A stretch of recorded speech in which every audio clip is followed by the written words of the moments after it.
Hey, what's up, guys? Sam here, kicking off the noon session for Tuesday, January 16th, 2024. Good to see you guys. We're having a fine start to your Tuesday. All right, so we're going to be together for a couple of minutes here. We'll go as long as I think we probably need to, but this session here was intended to kind of show off the new indicator that we've come up with here at Simpler. It's called the True Momentum System. And really, what it is it's designed to be kind of a full-fledged system for momentum, right? So think about things abstractly for a moment. Let's kind of get a little abstract, and I'm going to mix metaphors, which I'm known to do. So think about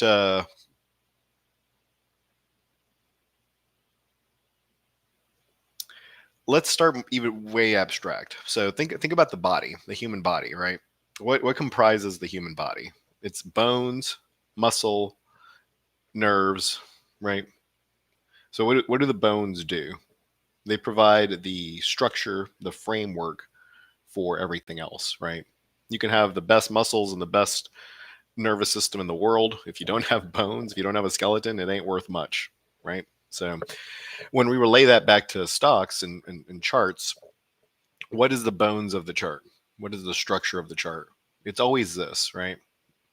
Do you have higher highs, higher lows, lower highs, lower lows? What does your moving averages look like? Things like that, right? So this is going to be your bones of your chart, if you will. Second is going to be like the muscles, right? So unlike bones, muscles are flexible. They allow for movement. They're dynamic, right? Bones are fixed in place, right? So bones would be kind of like this support level, that resistance level, this support level, this resistance level. Those would be kind of like more so the bones of the idea.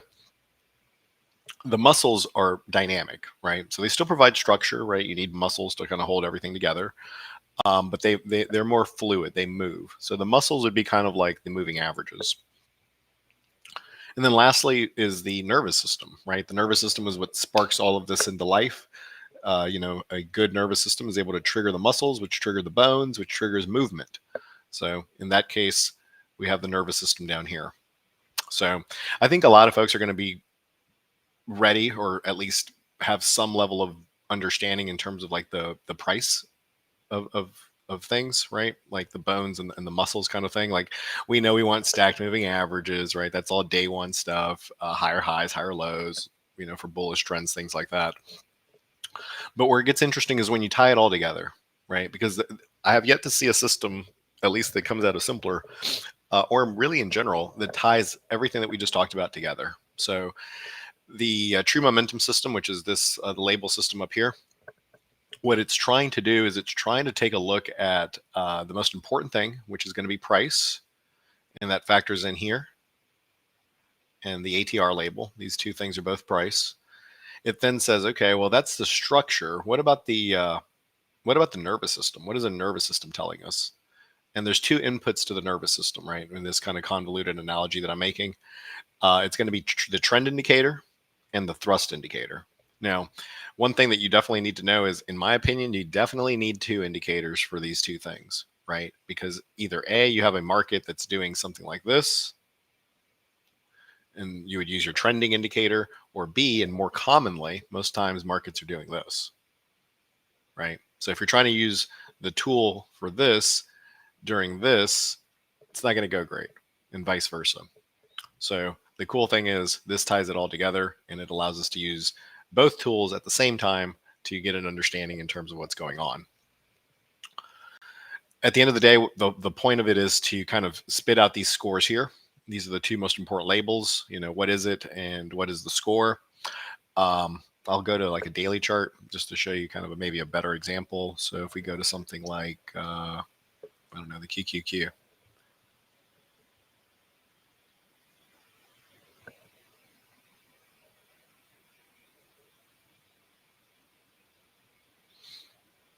So here in the QQQ, you can see that you have a perfect score. that's denominated by the max bull label, right? And what do you do with that?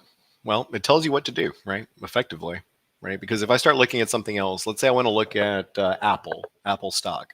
Okay, well, we just looked at the Qs, and the Qs are a 40 and a 40, a perfect score on both the weekly and the daily. So that's what we have to beat. If we go to Apple, down a healthy 2% today, what are the scores that Apple's giving us?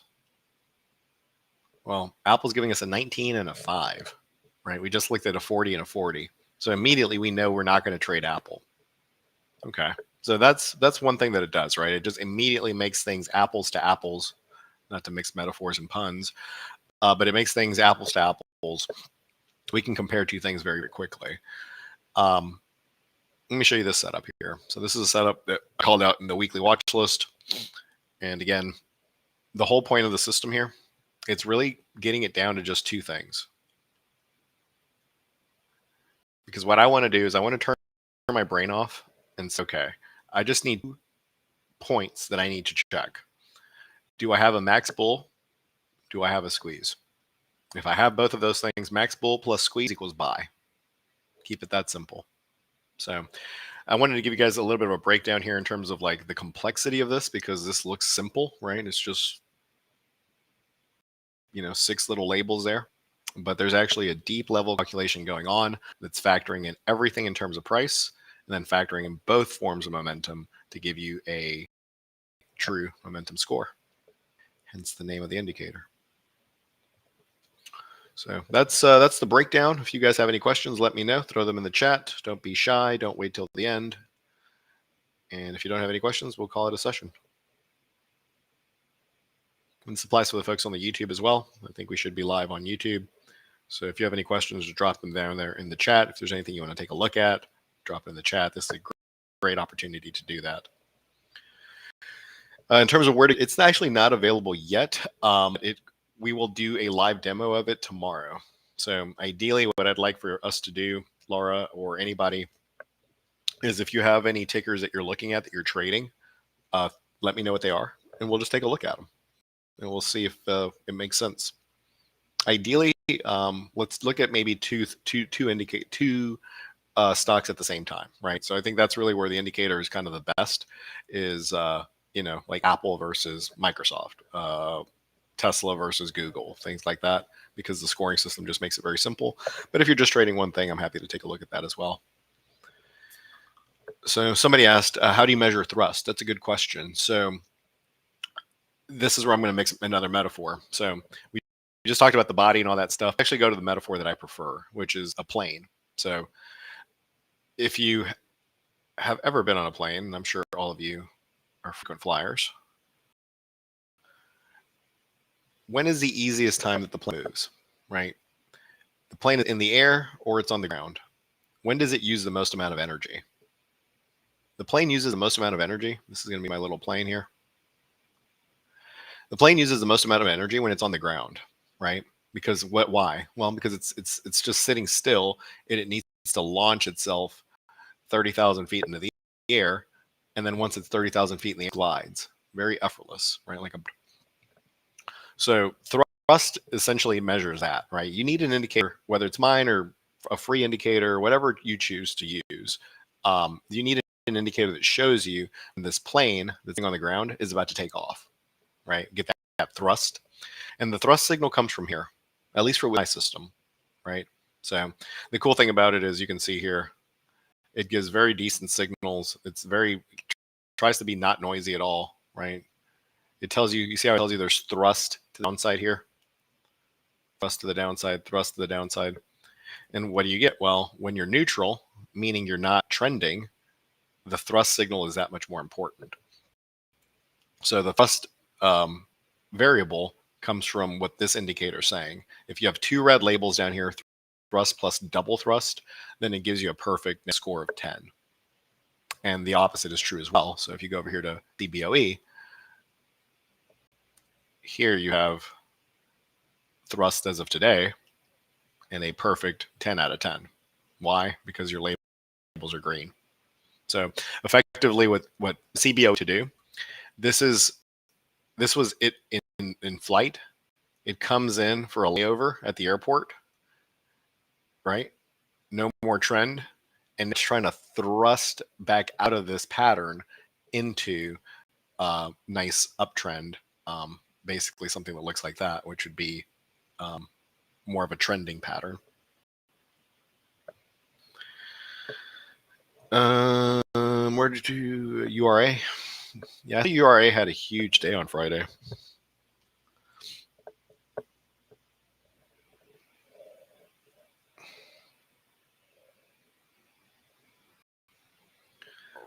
So the indicator liked it before before it popped.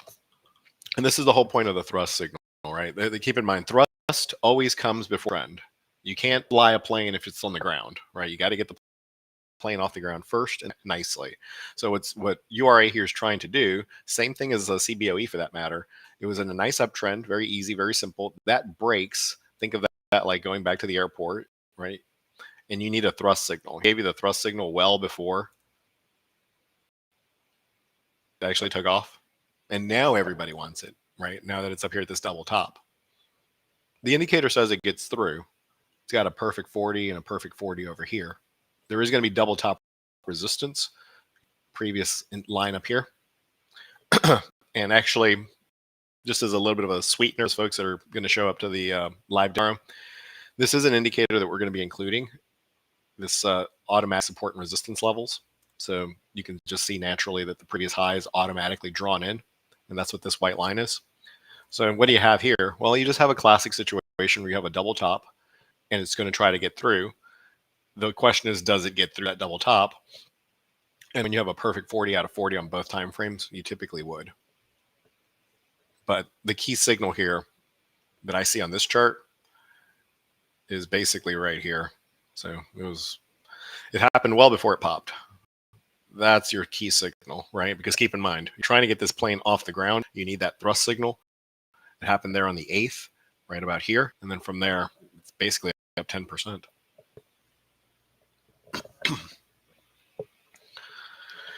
JPM's kind of interesting, actually. I was looking for a short here in the banks. I opened a position today in FAZ, which is a tripled bank short. We'll see how it works, but same thing, right? So here on JPM, this one kind of shows you everything you need to see. Let me kind of simplify this a little bit. Move the drawings. When you have this, what is this? That's like massive trend, right? That's like massive uptrend. What do you need first? You need thrust. You see how you got all these thrust signals back here, right? Can't miss them. See how it doesn't give you one false signal the whole time? That's the whole point of the indicator, right? It's not twitchy. It's not saying buy here, sell here, buy here, sell here. So thrust comes in initially. That happened in the end of October. You now have thrust to the downside. So overall, it's still a bullish chart. But if a plane is going to get grounded, it starts exactly like that. So it was a good enough for me to get a little bit short via FAZ, the banks in general, based on that signal.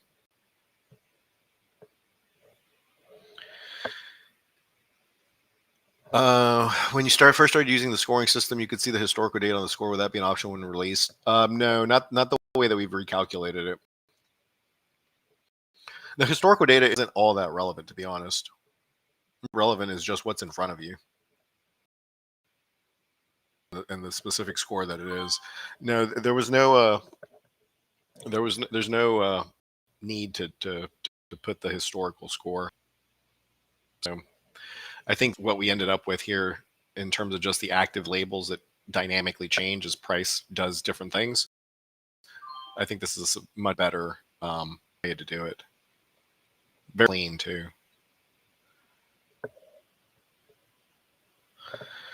What platforms will it be on? It'll be on Toss and I think TradingView. So Thinkorswim and TradingView. So you guys still have the floor. I'm happy to go as long as you want. If you have any other tickers you'd like to take a look at, anything that you're trading, let me know.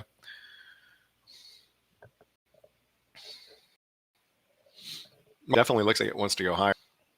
You have a day today where bonds are getting hit pretty hard. You have the dollar up almost a percent, which is, bonds up or rates up, dollar up, especially this much is not usually a bullish thing. Now, with the dollar here, it is a little bit of cheat codes because you can see the indicator works extremely well with this liquid.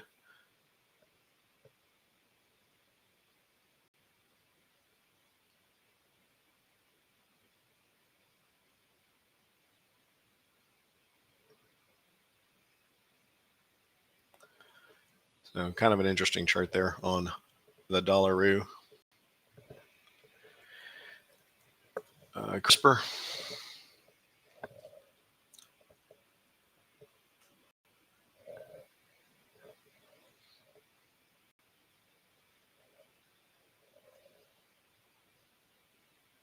Kind of interesting, actually, right here. If this could get just a little bit of a push, this could get really interesting. Actually, I didn't expect this one to be this decent. So your weekly chart's just neutral, right? And it's slightly bullish because the score is positive too. And of course, if you just look at it, you're just in a giant box. So that's not all that interesting. But where it actually is somewhat interesting is the thrust signal inside of a squeeze.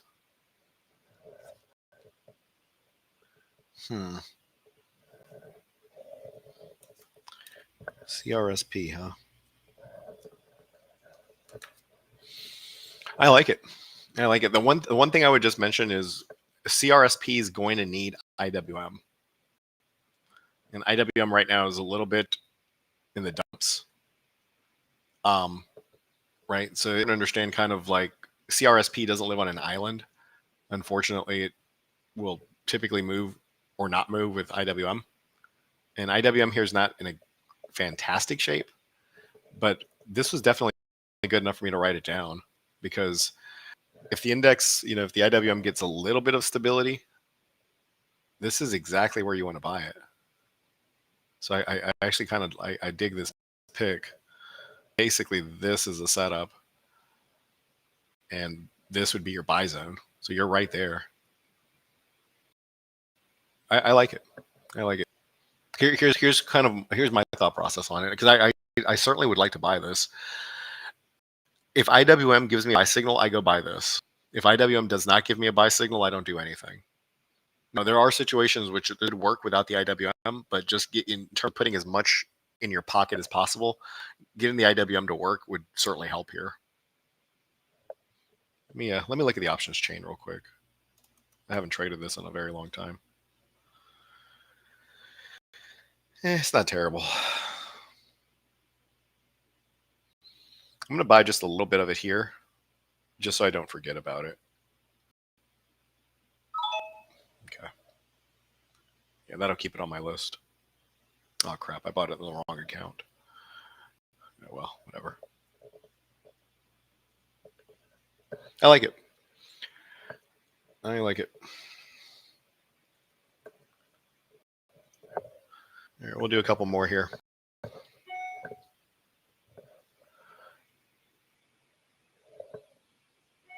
Well, with coin, you're on the wrong side of the thrust, right? So, once the thrust gets going, you kind of, this is your signal, and from that you get the huge, you can kind of see the airplane analogy here kind of perfectly, right? Like the airbound can't decide what it wants to do. Once you start triggering, see all the thrust signals that come in. Now, you don't have to catch the low on these things, right? Like even if you bought the breakout here, right around 87, this thing would have taken you, it would have dumped you out at 160. And this is just using the most basics. Like you shouldn't use it this way where you just buy here, sell here. It's not, trading won't be that easy. But you can see it actually does capture the rate of the move. It gets you in there and it dumps you out right here. So that's from 87 to 150, right? Did you nail the top? No. Did you nail low? No. But did you catch the fattest part of this move in the easiest way possible? Yes.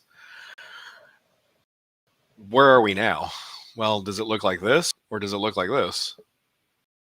So with this one, it could be close to making a.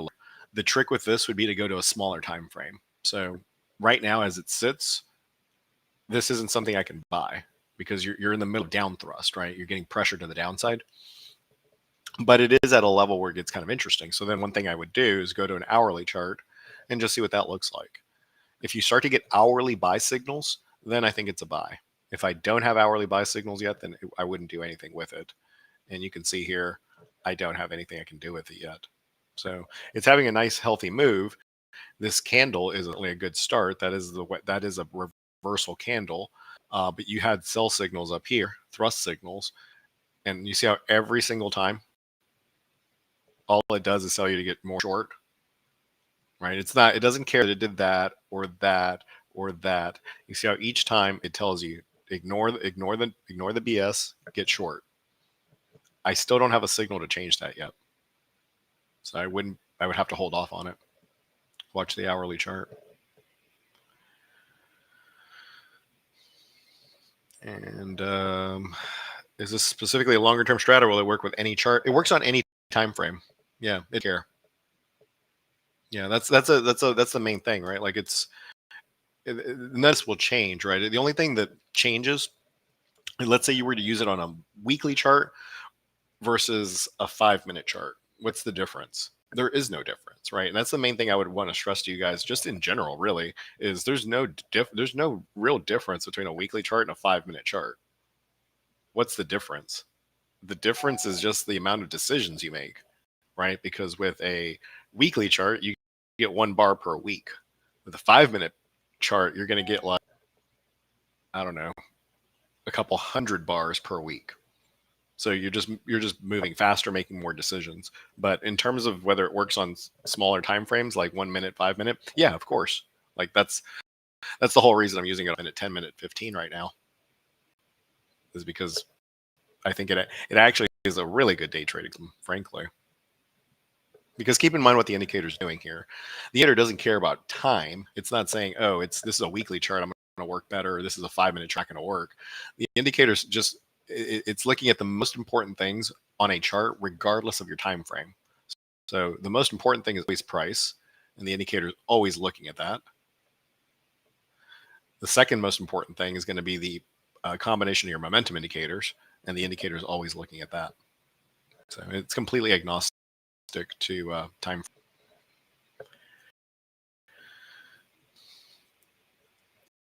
I guess last question. IWM is just neutral. It skews a little bullish, but I don't see much reason to piss when you have tech that's so easy. Like the Qs not too long ago, and it got a 40 out of 40, which is a perfect score. So the point of having this is to say, okay, it's not IWM or nothing, right? It's not like you wake up, if you're not along, you just put your, take your ball and go home. It's the IWM versus everything. So if I'm looking at IWM as a long, and you might be looking at it differently, but if you're looking at it as a long, as good or better than my alternative choices, which are the Qs and the SPY. A neutral 10 and a neutral 2, that doesn't do it. Not when I have perfect bull 40 out of 40 on the other ones. So at least as of right now, very similar situation to what we've seen, right? What you want to do is be buying here or here or here, and you don't typically want to buy here, right? Because you're getting thrust to the downside. So I don't have anything I can do with IWM. You have resistance here at the 21. You're going to have support here at the 50, right? Support, resistance through here. And you see how it's just floating in space with a neutral score? I don't want to trade that. I just avoid that. Does that make sense? So it's a bag in the wind. You're not at resistance. You're not at support. Your structure, the totality of the picture is completely neutral.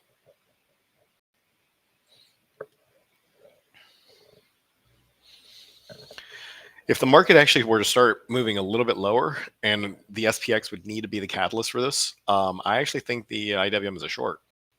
It's not a short unless the SPX breaks short too. But in the event that the SPX were, let's say that I were to get a sell signal on SPX, I would go execute it short on IWM, just because it's that much weaker.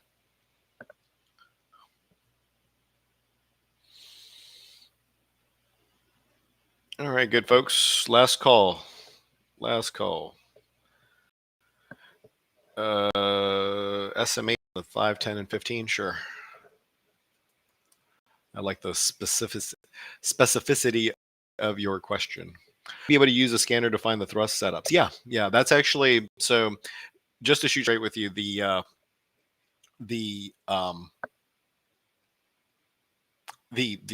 scanning for the scores is actually too complex for TOS.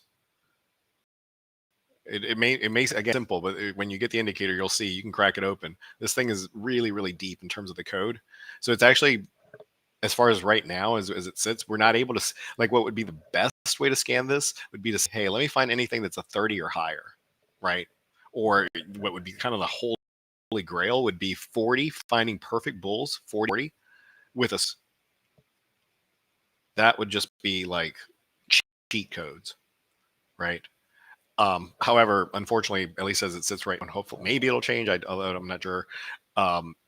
Scanning for this is not possible. However, you asked about the thrust, which is possible. So the scanner that will be included is able to find thrust signals. So what does that mean? It tries to find this before you get that, or this before you get that, kind of thing. So whenever you have a setup like this, you see the one dot squeeze here, and you see how you get thrust? That's your setup. That's really as simple as we get it at this point, right? You have a squeeze, you get your thrust signal, that's a setup, boom. Squeeze, thrust signal, setup, boom, back to the highs. And this isn't a bad market. Like this is the SMH with the S&Ps down, 20. So will it be in the subscription scanner? I can work with David to see if we can put it in there. I don't know about the limitations on that. I'm not opposed to it. But I would have to work with David and get back to you on that one. Yeah, it would be cool, actually. I think that would be cool too. It'd make it pretty simple to search for this kind of stuff. So Tim, I hope that answered your question there on the YouTube. And one last call here in the Essentials room for any questions. And if not, we will go back to the regularly scheduled program. We'll have the live demo tomorrow. You guys, whether you're in the Essentials room or the room or whatever room you're in, or if you just watch the free YouTube videos or whatever, you've seen a lot of this. So tomorrow I'll just kind of be cracking it open a little bit more in terms of what goes into it. And then ideally, one thing I would love to do is just kind of look at live charts with you guys tomorrow, right? And kind of come up with a game plan. So that's what we'll be doing tomorrow. If you haven't already signed up for it, it's free. Show up tomorrow, bring a bottle of wine. If nothing else, I'll help you improve what you already have. If you already have a system, I might convince you my system is better. Or at the very least, we'll have a little bit of fun as we pour something together. All right, guys. Well, I didn't see anything else. So thanks as always for stopping. And I hope to see you tomorrow. Have a great rest of your trading day. Cheers.